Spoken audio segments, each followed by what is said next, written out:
Legacy means, what does legacy mean? I met a kid, he was like 12 years old, and I was like, who's your favorite wrestler of all time? And he said, Dan Gable. And I thought, this kid's 12 years old, he's never even seen Dan Gable wrestle. People don't even know you, they've never seen you compete, but through whispers and stories, you get passed down through generations.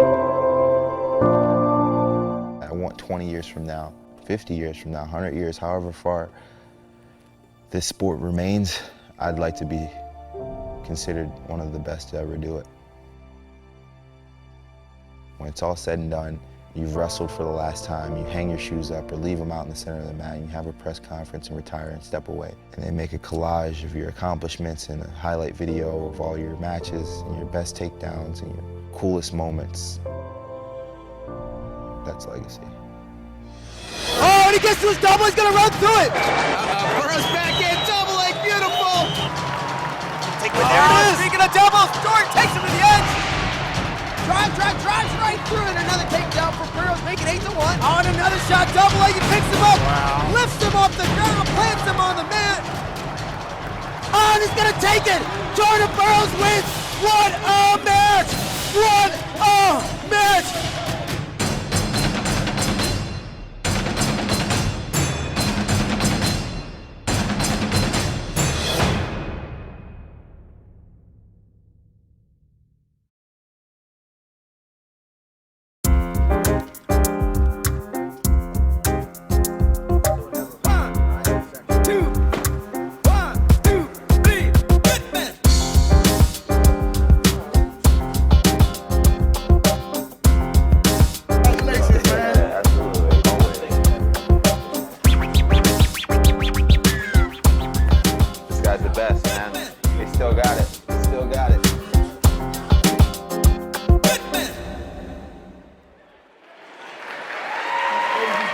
It is truly a privilege and an honor to have Jordan Burroughs here with us this evening. As you know, Jordan is a internationally known figure. He's a gold medal award winner, Olympic champion, 4-time world champion, and he is the #1 wrestler in the world. At this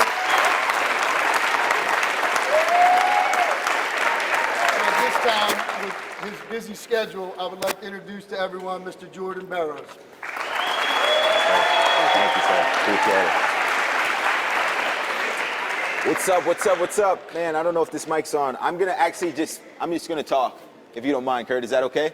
Awesome. I'll just yell my best. I'm actually gonna step out here in front of the podium. I don't really like standing behind podiums and being stationary. So thank you guys for having me first and foremost. I just got back from Iowa City on Monday afternoon. I had an opportunity to wrestle to make my second Olympic team in Iowa City, and I qualified for the Olympic Games this summer in Rio. Yeah, so I'm really excited about that. So thank you. I appreciate it greatly. I've still got some work to do, a lot of training to be had this summer to replicate my success from 2012. And so I grew up in Sicklerville, New Jersey. I was actually born in 1988, so I'm 27 years old now. I graduated from high school in 2006. So it's been a while since I graced these hallways, but this was the gym that I actually competed in. I remember wrestling right here. That's what's up, bro. There you go. All right, baby. Thank you, boy. I'll see you in real. Hey, Are you going to beat the streets? I'll be there. You be there? May Yeah, that's 19th. Good to see you, boys. Thank you for coming out. Great, Appreciate it. Hey, nice to meet you, champ. A lot of people I saw today I hadn't seen in years, a lot of former teachers and people who follow me online. It's always funny because no one really knows me personally from this area unless they knew me when I was here. I'm a completely different person, but a lot still the same. Baconator, I remember you now. I remember because I told you, I was like, if you don't eat any more Baconators, you might be a state champ. Yep. And you still been eating them. Nah. You haven't? I gave them up. Oh, you're the man. That's what I like to see. It's awesome to be able to come here, sign autographs, take pictures, shake hands, and just engage with people who are truly my fans. It's easy to be like, okay, buy my shoes, but I'll never meet you. You know, and so when you get an opportunity to do things like this and actually engage with the people who are buying your products and supporting you, it's very important. It's wild to think of where you guys started, dude. Yeah. You guys started, I went back actually a couple weeks ago, and I watched the first ever interview I did with Flo. It was at the University of Nebraska, actually, in our indoor track, and it was with me and Craig Brester. I think the title was like Odd Teammates. You remember that video? And it said me, I'm like from an... red cap? I had a red Nebraska cap and I had like a black shirt. Yeah. And Brester was in the video as well, and so we were kind of just describing our backgrounds, how we come from complete opposite spectrums of the country and different cultures, and still ended up being teammates. And I was telling Martin this a couple weeks ago at NCAAs, but someone commented on the video because one of the questions in the video was, who do you think was your toughest opponent of that year? My freshman year, I actually wrestled Brent Metcalf. And he's going to score again. Metcalf, 6'3". Make it 8-3. Brent Metcalf is a freak of nature.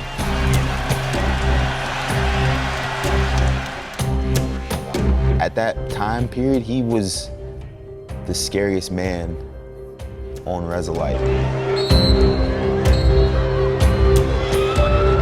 He was mean. Like, he was a jerk to wrestle. Like, he didn't care about you. If you backed out of bounds, he'd push down on your head. He'd pull your singlet. He'd pull your shoestrings. He'd punish you in every way possible.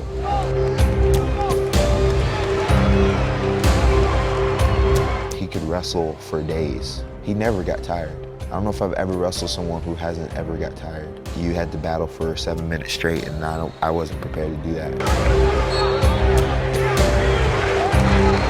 Like, I didn't want to wrestle the best guys. I wasn't up for the battle. I was up for the winning. I wasn't up for the battle. Many men won a wrestling match. Very few men won a war. He wanted a war every single time.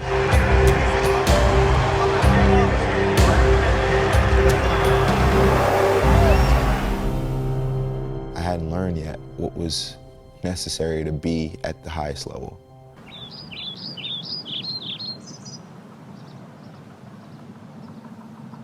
So this is my parents' collection here. Like, they're huge wrestling fans.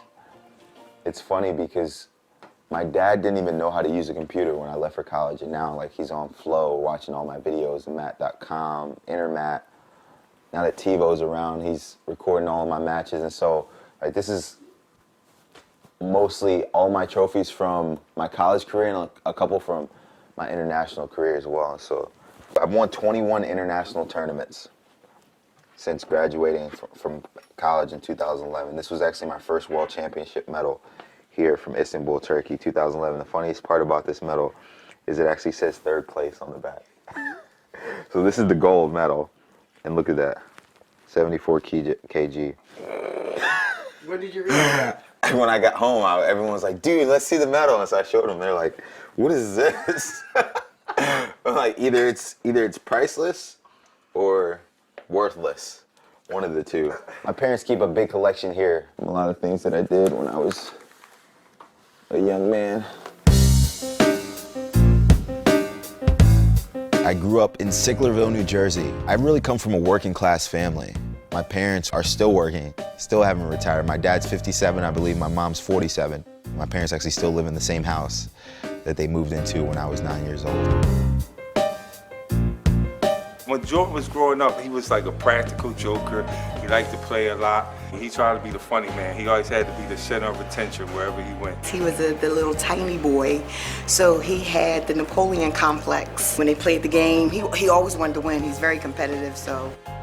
I started wrestling when I was 5 or 6. I can't really remember the exact time period, but I remember vividly bringing home a flyer from school. He was like, hey, Mom, can I wrestle? My husband and I said, absolutely. You know, whatever Jordan wanted to do, Jordan could do. It was at that moment we realized that it was a pretty cool sport. There were a ton of kids that were my size, my age. Some were even smaller and younger than I was, and I was the youngest of 4. I was the runt in our family. And wrestling was one of the few sports you didn't have to be big in to excel. So this is my mom's job here. We're at Labor's District Council building on Broad Street in Philadelphia. So my mom's been working at the same job since she was 18. And she's 47 now. So 29 years, she's been working at this spot. We're gonna surprise her.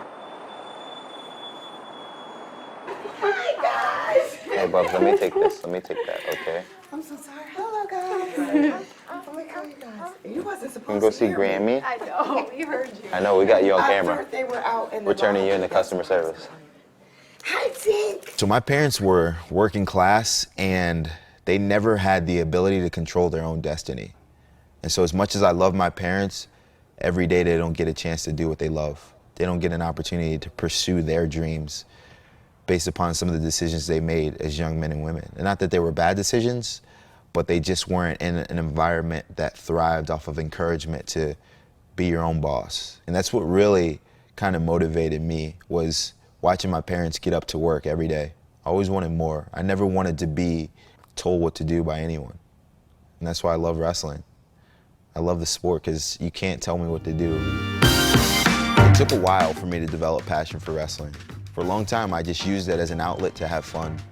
I used to love to go to practice to play games. Like, I wanted to go on the trips to foreign events just so I could jump on the beds in the hotel rooms and eat pizza. I didn't want to wrestle the tough guys who I knew were really good and could possibly beat me up. I'd say between like my sophomore year and junior year of high school was when I really started to be more engaged with the sport and involved, kind of seeing who the best guys in the state were. I was getting better. I started to improve. I was beating guys my junior year that I was losing to as a sophomore. And then I wrestled Frank Molinaro in the state finals my junior year. He was a sophomore at 125. I was a junior. He scored the first point of the match. I think we went into overtime at 1-1. We had both gotten escapes, but he chose down in the second, so he escaped first, and he partied on me.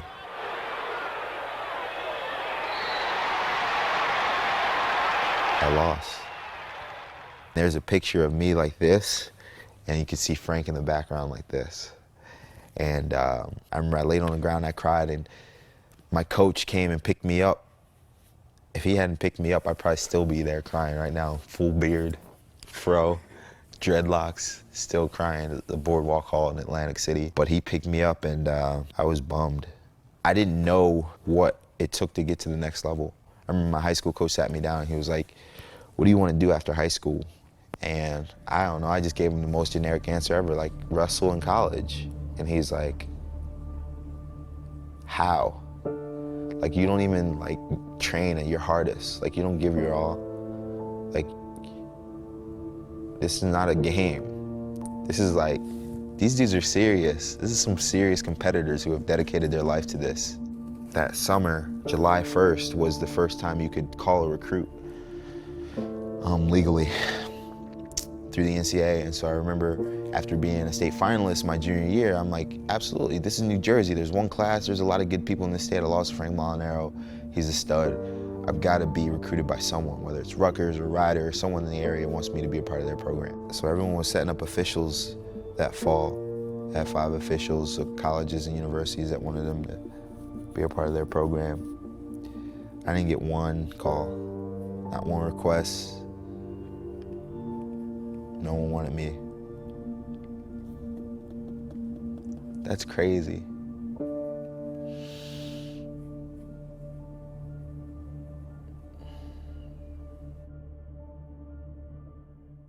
I went to a family reunion back when I was maybe 10 or 11 years old, down in Jacksonville, Florida, where my family is from, where at least my dad's side of the family.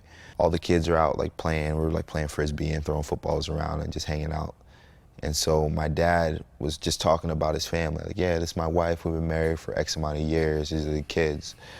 And so he's like, oh, is that little boy over there, like, is he yours? He didn't know that I was behind him at the time. I remember like his specific wording, he was like, I think he's the one. Like, he's the one, he's got some good stuff. And like, at the time, I'm like, what does that even mean? Like, I don't even know what it means. And I didn't believe him.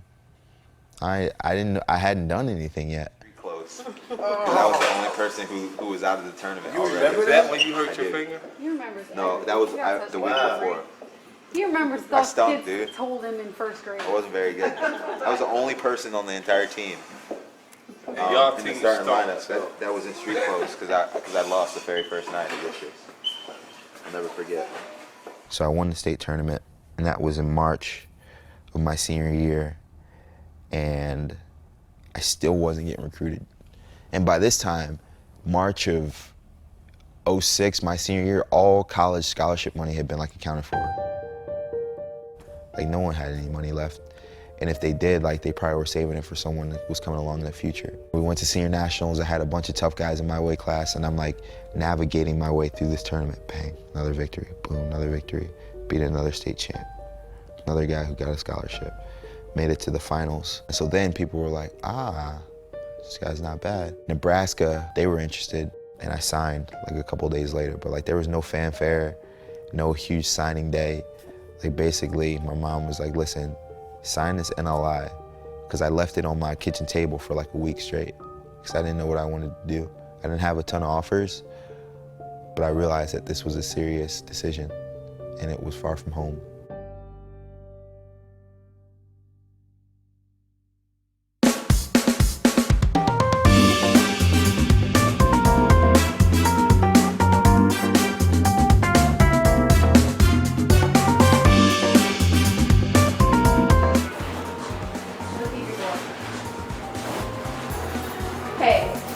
That's the poo-poo face right there. It's packed in there.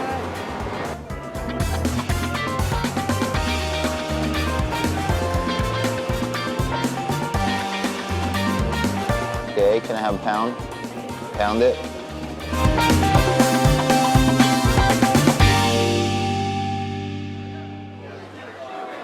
You want to sit up here? We'll sit right here, so we can see out. All right, here you go. Orange juice.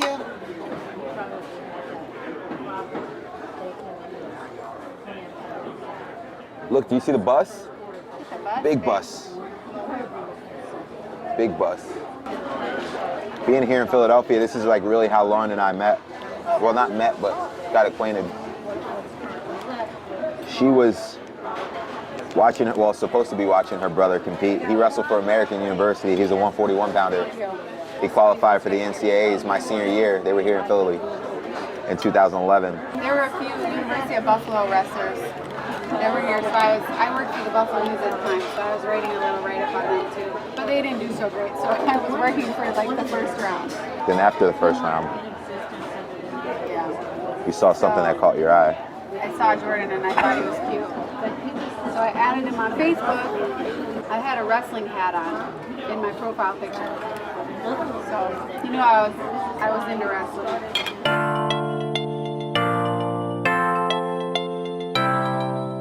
I thought from the get-go that he was super outgoing. He was really personable and just a goofball. He's a lot of fun to be around.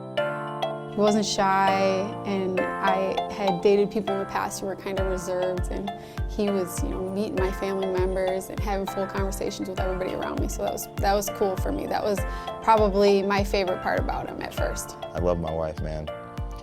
I could have never imagined that I'd be a happily married husband and father. Like in 2012, this is not on my plan, but I'm happy. I'm really happy with what I have, and I wouldn't change it. I wouldn't change it. You realize that these are the people who are behind you. I think she was a great influence in his life, even because her family is a wrestling family. Her father was a coach, so she understands, Big jump, big jump. 1, 2, 3, jump.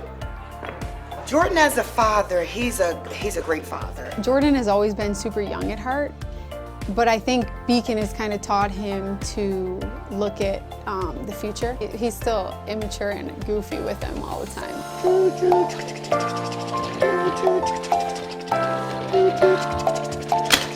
Whoa, you knocked him off the track. Beacon is absolutely crazy, dude. I don't know where he comes from. That's why I love him.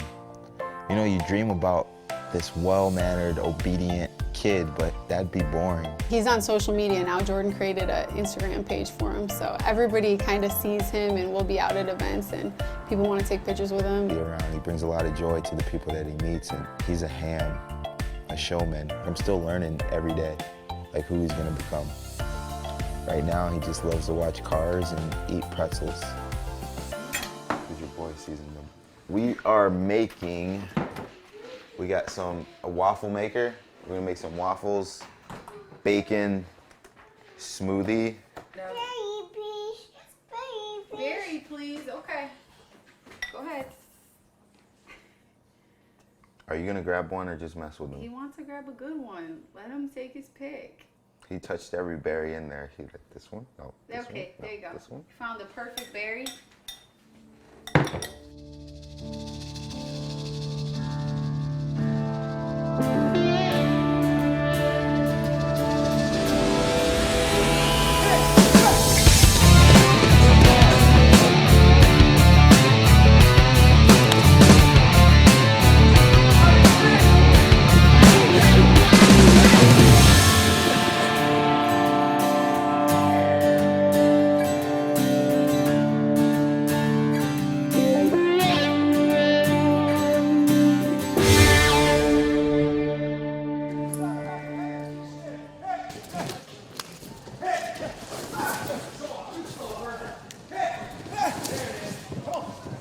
Gotta be ready to score.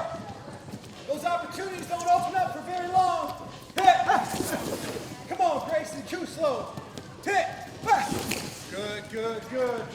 Always dangerous, always dangerous.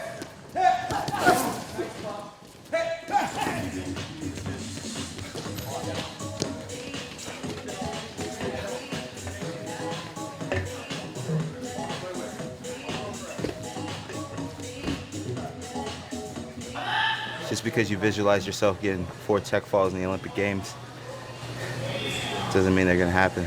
All you can do is be prepared, be ready for a fight, be willing to battle, no matter what is thrown your way. That's why wrestling's such a hard sport. Everyone's prepared physically. Very few are not only prepared mentally, but willing to give 100% effort once they arrive. It's hard to believe when you start the match down 4-0 and you gotta come back and win. That's when the best separate themselves from the rest of the pack. But still hard. Still hard. The hardest thing for me was going from being the best guy on my high school team to just another guy in this wrestling room.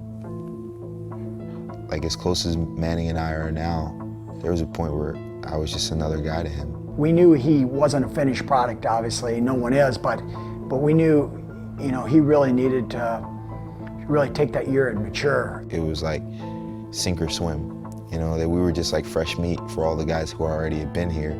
They just beat the crap out of us every single day.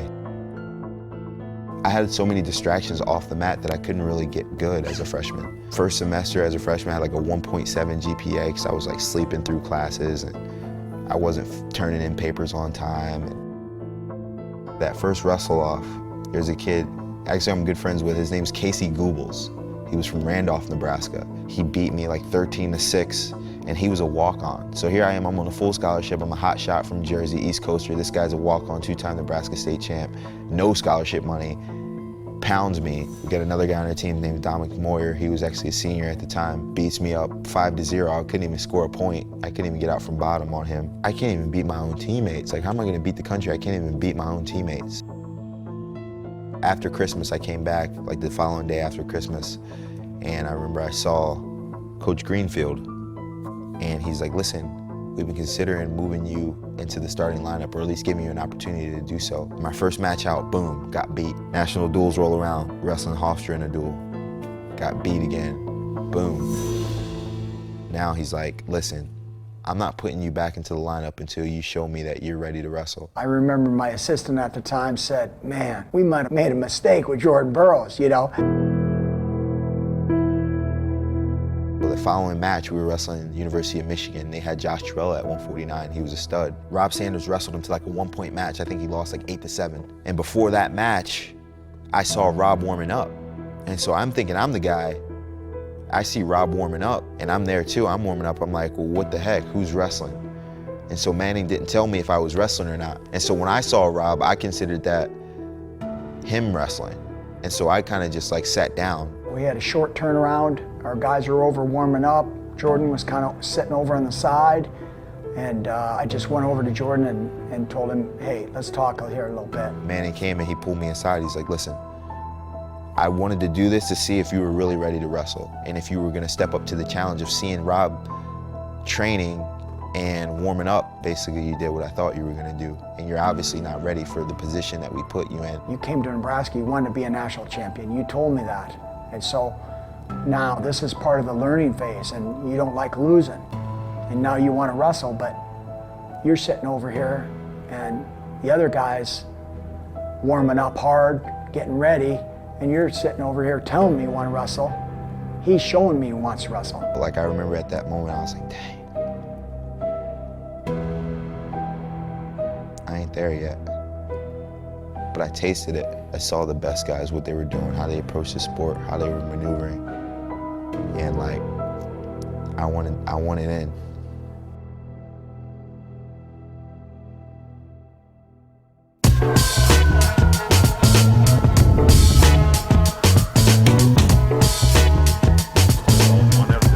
Yeah, crazy.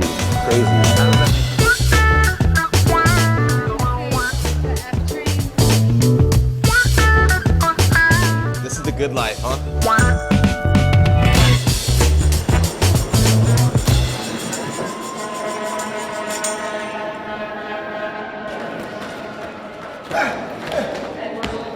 We're at the NYC Wrestling Room here, down in the basement, New York City, 180 Central Park South, getting prepared for weigh-ins today. So we got weigh-ins at noon. I got a couple of pounds to get off before then. All right, stand still. 11 kilos. 11 kilos, nice job. Me and Mark Hall gonna get a drill in this morning, feeling good, just excited about tomorrow, and should be another great event. Nice. Beat the Streets, New York City, huge organization that helps impoverished kids in the city get off the streets and into wrestling rooms and give them big opportunities to do things that they never thought were imaginable. And so we're here, we're the entertainment for the evening. We've got some of the best wrestlers in the country putting on a show against the Iranian national team, so it should be good stuff. One more big smile, cheese. 2, 3. One more. Okay, last one, big smile. It's tough to stay on top. It's hard. To continuously evolve and innovate what you've done already, it takes a tremendous amount of mental fortitude, patience, and consistency, and perseverance, and discipline. I look at all these young guys and I'm like, wow. There are gonna be a lot of people coming behind me. Kyle Snyder won his first at 19. I didn't win my first till 23. If that's any indication, he's gonna be doing some pretty elite stuff here in the next few years. And so I gotta put myself in a position where not only do I pass the guys that did it before me, but I put it out of reach for the guys coming behind me. I wanna make sure that they have something to pursue and chase, but also something that I feel stands strong. My footprint in history.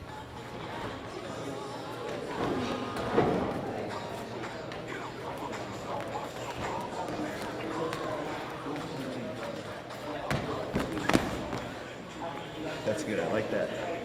Here, you miss, reach. I'm enjoying this time while me and Mark can still be friends. Good friends. No, but like we've established a relationship so far before we're competitors that I think it would just be natural for us at some point. I know you're gonna be there someday. You know what I mean? Coming into my sophomore year, I came out firing right away. I finished third in Vegas, beat Lance Palmer and Josh Torella, who was the returning NCAA runner-up. Like, I just was improving. My double was getting better. I was learning how to position myself to hand fight, but I was still mentally not there yet. I had 6 losses that year. All 6 of those losses were to top 5 guys. It's excusable to lose to those guys, but for me, it was because I was scared of them. I'm okay with that. I just like to be an All-American. Maybe if I fall properly in the bracket, I could sneak in there and then just get my butt kicked in the finals, but at least I'm an NCAA runner-up. I didn't want to beat the best guys. I didn't want to compete with the best guys. I was hoping for a guy to move up in a dual meet, or I was hoping that he'd get beat by another guy or upset in the tournament and rearrange the placements in the brackets and I could wrestle someone easier. It was a good transition for me. After I beat Torella for 3rd place my sophomore year, my dad, we had TiVo at the time, and we had a DVR, and so he'd always record all of my wrestling events. Even though he was there to watch me in St. Louis, like, he recorded it. Manny happened to do an interview. They're like, man, that Jordan Burroughs kid is extremely tough. We had finished 4th as a team. He's like, you have a great team this year. Like, where do you think Burroughs sits in your team as a leader? He's like, man, Burroughs is an absolute warrior. Like, he's gonna be a national champion. And I'm like, I'm gonna be a national champ. I got fired up about that. I got pumped. And like from that day, like I took a newfound leadership role. He thought of himself different, not in a prideful way, more in a, hey, I put in a lot of work. I really committed myself to the weight room. And I think at that time period, we were kind of making a transition in our lineup where we didn't have a solid 57-pounder. And so the option was open. Wrestled there at 49 for wrestle-offs, and then about a week later, they came up to me and called me like, hey, listen, Burroughs, we want you to come by the office. We want to talk to you briefly. Opened up their laptop, slid it over. The mat.com rankings, 1 through 10 at 157. We looked at the rankings 1 through 4, and they're like, Jordan Ling, can you beat him? Gregor Gillespie, can you beat him? You know, Dustin Slater, can you beat this dude? Mike Chandler, can you beat these guys? I just want him to realize, hey, there's a lot of tough guys at 157. And here's the challenges. And he said, hey, I want to do it. I was confident I could beat those dudes, and I was hungry. Like, not for victories, but for food.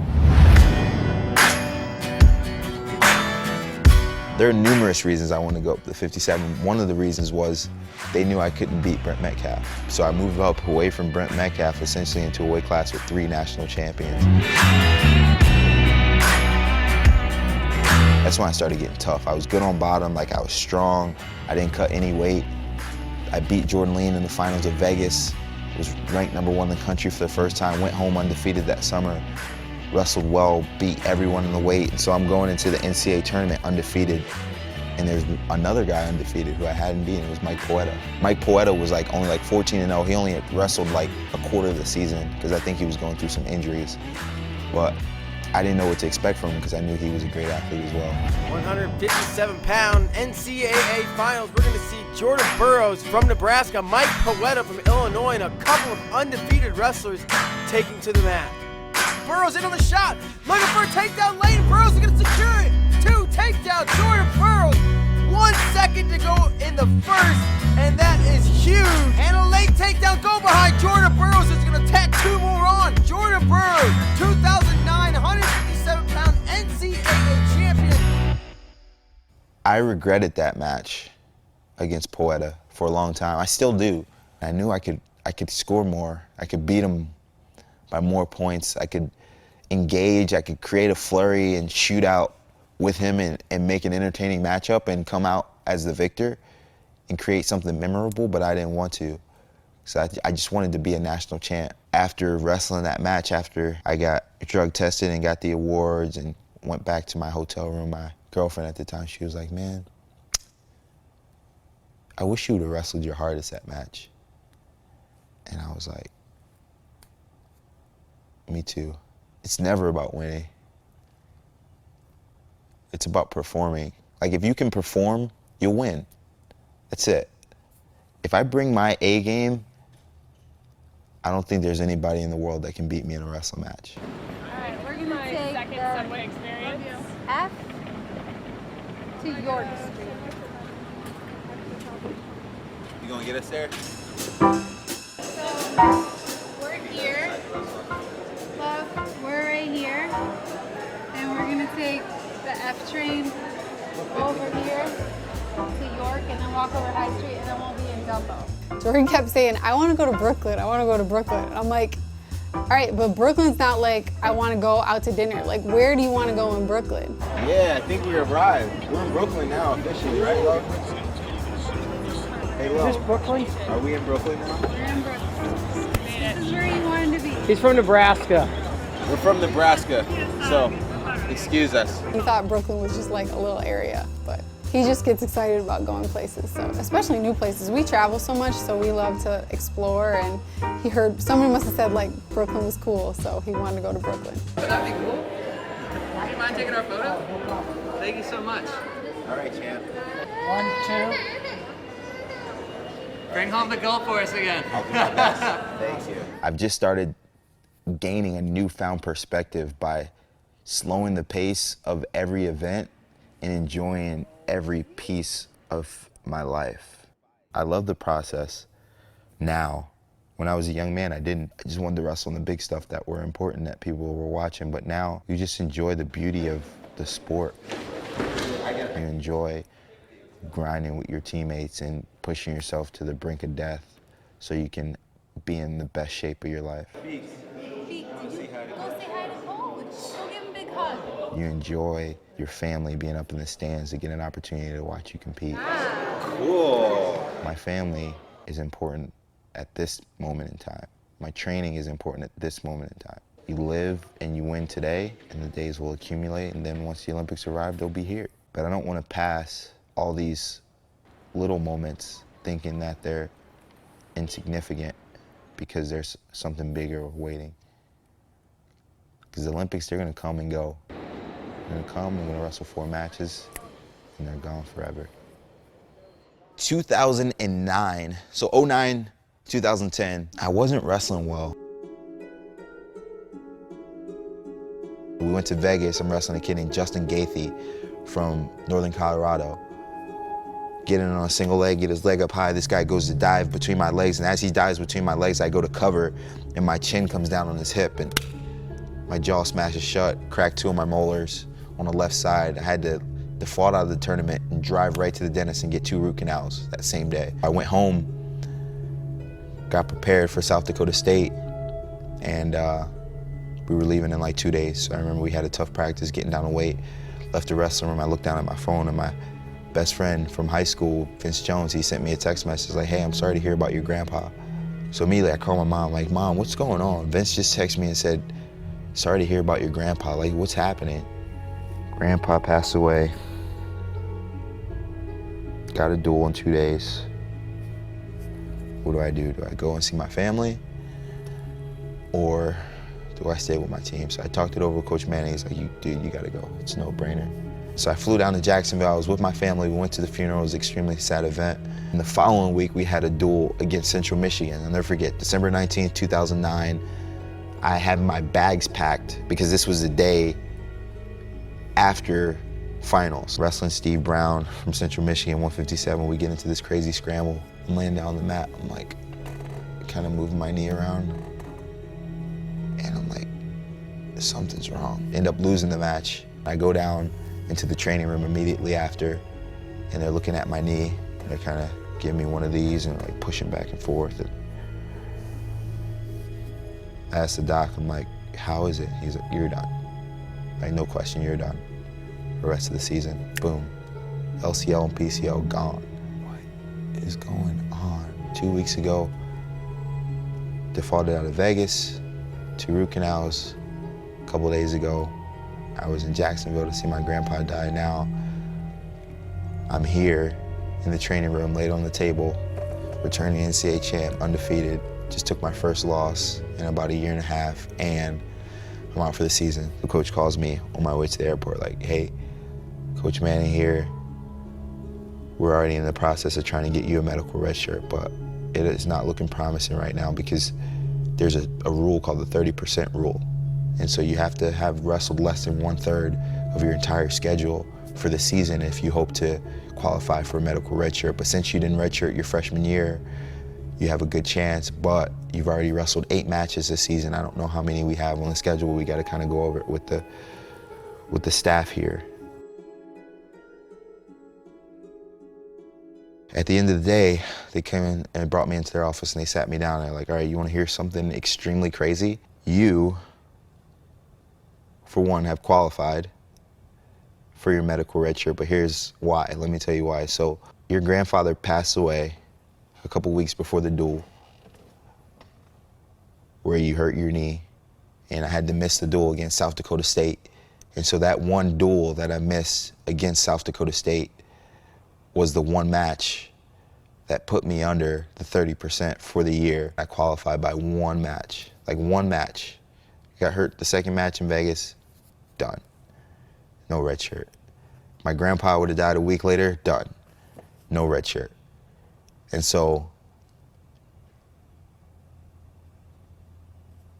it's destiny.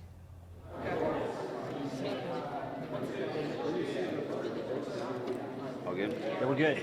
Today's match day, so I'm excited, very excited about the opportunity today. Anytime I get a chance to wrestle, especially here in Times Square on the biggest stage in the world, it's super cool. I got a lot of family coming out. This Iranian's tough. I think he believes he can beat me, And so it's my job to show him that he can.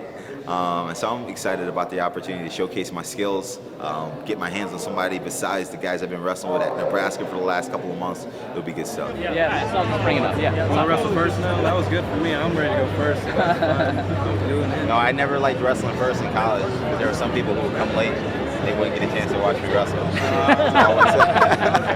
So I wouldn't want to be first. I didn't want to be last. I wanted to be like 6th or 7th. Right. We're in the heat of the duel. Right.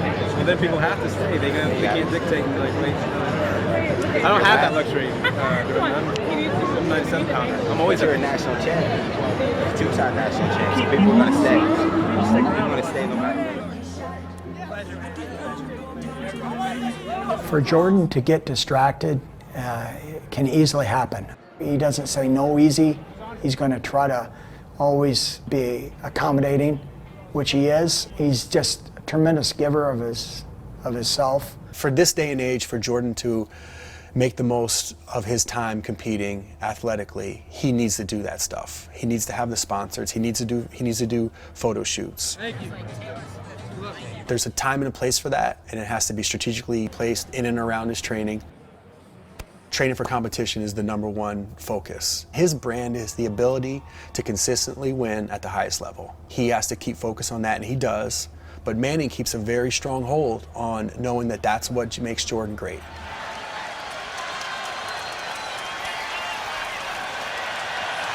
To go now. Jaden staying low. And Jaden's looking to score still late in the match. Jaden Cox. Jaden Cox. Flex. He's excited. What a monster. His opponent was the 2011, 2013, 2015 World Champion. Meet the defensive 2012 Olympic gold medalist, representing the United States of America, Jordan Burroughs. Cayman Yaramati, no slouch out of Iran. He won't be the guy in Rio for the Iranian team, but he's ranked 12th in the world. You don't earn a ranking that high. On looks. Yeah. Burroughs in the blue. Yaramati in the red for Iran. And again, we mentioned it earlier, this is kind of where Jordan was born, at least on the international scene. Use your lap! Use your lap! To be able to execute a score here. Well, what's so fascinating about him is that, yeah, he's got these physical things that maybe not everybody's born with, but on top of that, his wrestling is so refined, it's so polished, and it continues to get better. And the re-attack by Jordan Burroughs. Second period, hand slap, we're underway. Do something. There's a single leg. And he brings it to the edge, right into our table here. There it is. Speaking of doubles, Jordan takes him to the edge. Can we go 4 there? We're going to see 4-2. I thought it was 2 personally. Come on, go get the tap. I think he wants one more. Burroughs likes to go out with a bang. Could he hit a 4 to close this out? Nope, but he's going to hit a 2. And he'll take 2 more, making 10 to 2. He did it. He's got towards himself. Thank you, Jordan Burroughs. So he'll take it by a score of 11-2. It was a 1-point match, and as we've seen him do so many times, 6-minute point scoring contest, that's all Jordan Burroughs. Yeah, man. Don't be a stranger, man. Peter, I figured out. Hi, Jeremy. Sometimes you can't be tactical. You just got to wrestle as hard as you can. Good things happen. Mm-hmm. You know what I mean? Oh, yeah. What are you referring to? Just that past match. No, you got to just do what you got to do. We talked about it yesterday. You always want to look good and be graceful. Sometimes you just got to lower your head and shoot as hard as you can. 12 times. And hope you get 3 of them. How bad you want that tap ball? My 5th year senior year, I guess my 2nd senior year, 2010, 2011, I knew I was in a good place.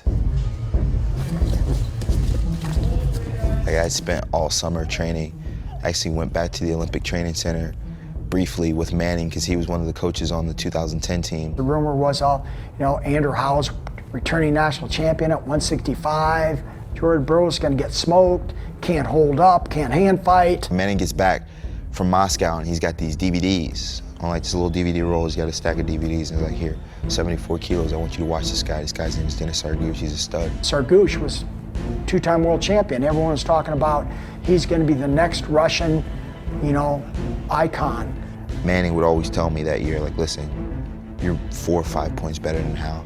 You can beat Hal, like, you're gonna beat him, don't worry about it. We're just gonna train for the best. You see these videos and these DVDs of Denis Sargouche? This is the guy I want you training for. I realized at that moment that I'd have to sharpen up my technique and get clean if I wanted to win. Snyder had just signed on as the head assistant my senior year, 2010, 2011. We picked him up from Arizona State, and he was great offensively for me. Going into Jordan's senior year, he moved up to 165 pounds, and obviously there was some good guys there. Andrew Howe, Tyler Caldwell, and some other guys as well. I wasn't really too worried about whether there was guys there that we should be worried about. I mean, anytime to win an NCAA, it's going to be tough.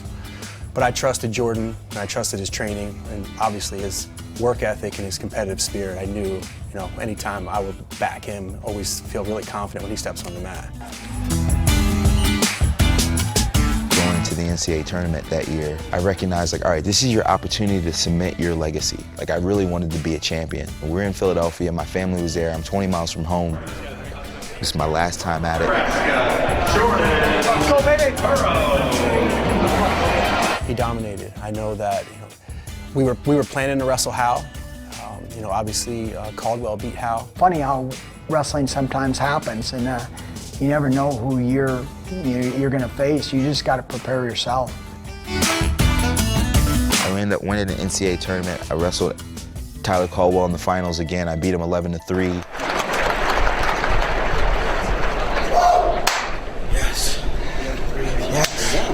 Awesome, perfect. Next, baby. Immediately after that, that's when my freestyle career started. I had like 2 or 3 weeks between the NCAA tournament and the US Open.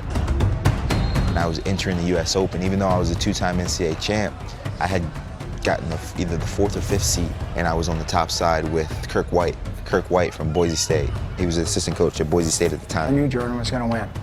I mean, I knew Jordan gives his best. Jordan Burroughs is going to win the U.S. Open. Him winning the U.S. Open 3 weeks out, 4 weeks out of college, it doesn't surprise me. A couple coaches probably called me crazy that summer, saying that, hey, Jordan can win the Worlds. I felt that Jordan believed that he was going to be a world champion that summer when I was always in his ear, just telling him that after workouts. Going to weigh-ins, I felt good, made weight, everything's good, and then the draws come out. But the cool thing about it was I drew the number 1.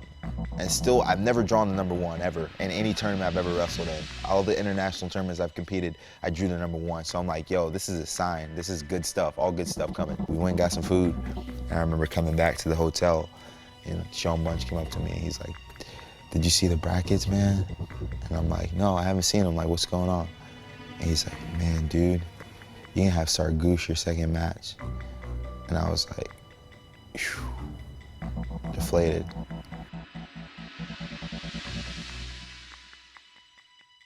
Like, would you rather wrestle a good guy right away, or would you rather wrestle a good guy in the finals? That's hard as a competitor. I was like, let me see what I got. Let me just go out there and fire on these guys, see what I got. Burroughs gets to the leg. Looking to cut it back. Jordan Burroughs gets a takedown and some exposure there. He gets 2. My first match, I wrestled well, felt good, warmed up good. Went out and kicked this dude's butt. Now, here's Sargouche. Big match here, second round. That's Jordan Burroughs, of course, the United States in the red. He's taking on Denis Sargouche. This will obviously be the toughest test of Burroughs' young international career here. Let's see what he can do. Jordan Burroughs to the leg. Sargouche very tough to score on. To the leg. Sargouche scrambling. So this is a big matchup for me. This guy, he probably didn't know who I am. He's like, I'm gonna beat this American. This guy's a nobody.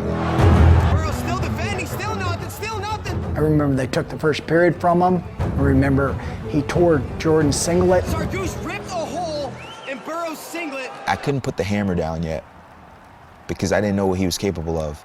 I wanted to go out of my comfort zone to see if I could really light him up, but I knew that he was sneaky. I'm like, man, I could have won that period. Like, I can win this match.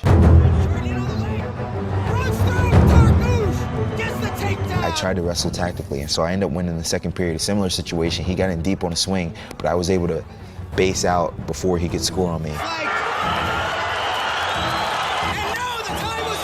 So boom, I win. Jordan Burroughs wins the second period. When Jordan came over, I saw Sargouche really get tired. So I turn around and I look in the corner, and I can look at him, and I can see that he was like worried. You see him drinking water there from the towel, which I'm not positive that's illegal. I think the stress involved escalated once he was so close to winning that second period, and I stole that one from him. Just told Jordan to use his speed, fakes, and I told him, man, you got this guy. He's gonna take Sargouche on him for his 1-point takedown, Jordan Burroughs. I came out firing right away. This one reshot I hit on him. Usually guys came up to their feet, but in this particular one, he just kind of stayed down on his knees, and I just lowered my head and I ran into him as hard as I could.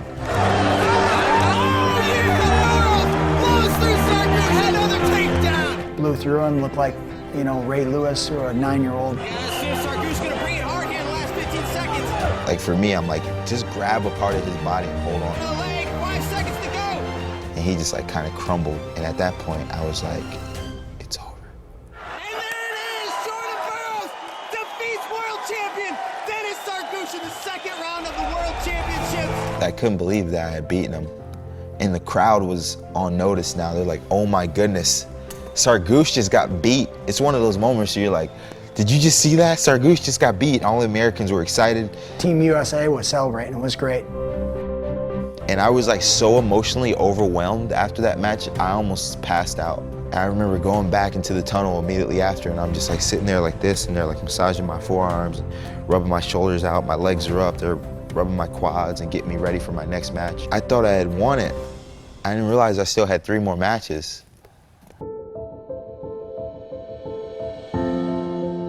I probably shouldn't have won that one. I beat a 2-time returning world champ.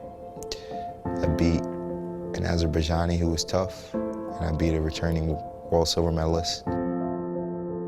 But I knew that from that point, my life had changed, like in the direction and projection of my life, like because now I had arrived.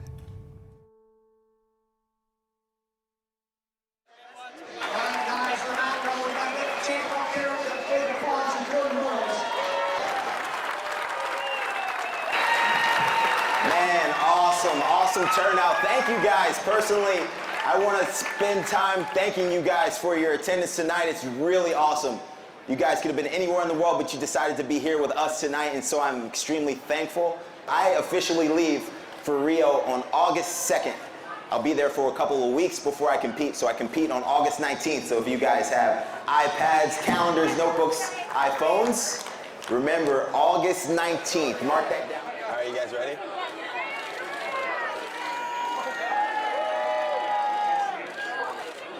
This is awesome. This is so amazing. I'm, overwhelmed by the love that I felt tonight. It's super great. Like, you have expectations, and then there's actuality. And so it was a great turnout. People showed a ton of love. My family was here. The babies were here. A ton of Husker fans that I knew since day one. Like people who knew me when I was 16 and 13 now know me when I'm 129 and 2. It's been an amazing journey through that process. So it's fun to be here. Jordan Burroughs, he might be the only guy that's actually able to do what he's able to do. He's got a really good chance of repeating and doing what he's done because he goes out with enthusiasm every time he wrestles. He's as good mentally as he is physically. In fact, he might be better mentally, and that's what makes the big difference. What I've done since London has made me more memorable than what I did in London. I kept going. I kept putting it on the line.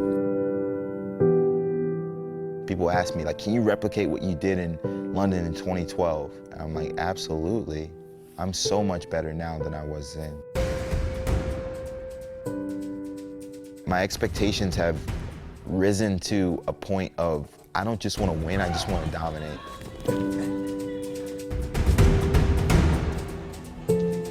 This is a legacy cementing opportunity for me. 2-time Olympic gold medalist, 3-time world champion. That's 5 total in 6 years. And I don't know if anyone else out there in the world at 74 kilos is doing what I'm doing. You put the work in, you prepare, you put your singlet straps up, you step on the line, you shake hands, and you try to win.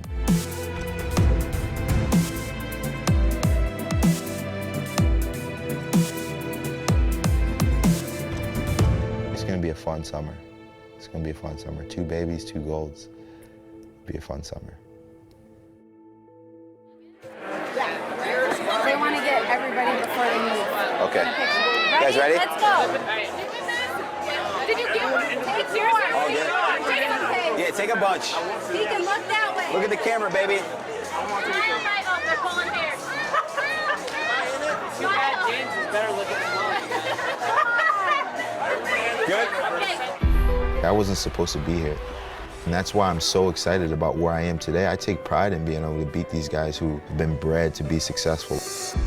There's so many impactful events throughout the course of my journey that have made this possible. All I ever did was really work hard. You know, I wasn't the smartest, wasn't the most knowledgeable, wasn't the best athlete. Like, I got beat up, didn't get recruited, no one believed in me. Through all the difficulties and the doubt and the feeling of insignificance, no matter what, like, I always believed that my better days were still ahead. I realized what I wanted to be and who I wanted to be, and like, I just stayed the course no matter what. My dad would always tell me, like, if you wish for something, you be prepared to handle it once it arrives. No one would imagine that I'd be in this position, like, as not only the best wrestler of this era, but possibly in history of this country. People call me champ. It's not my name. My name's Jordan.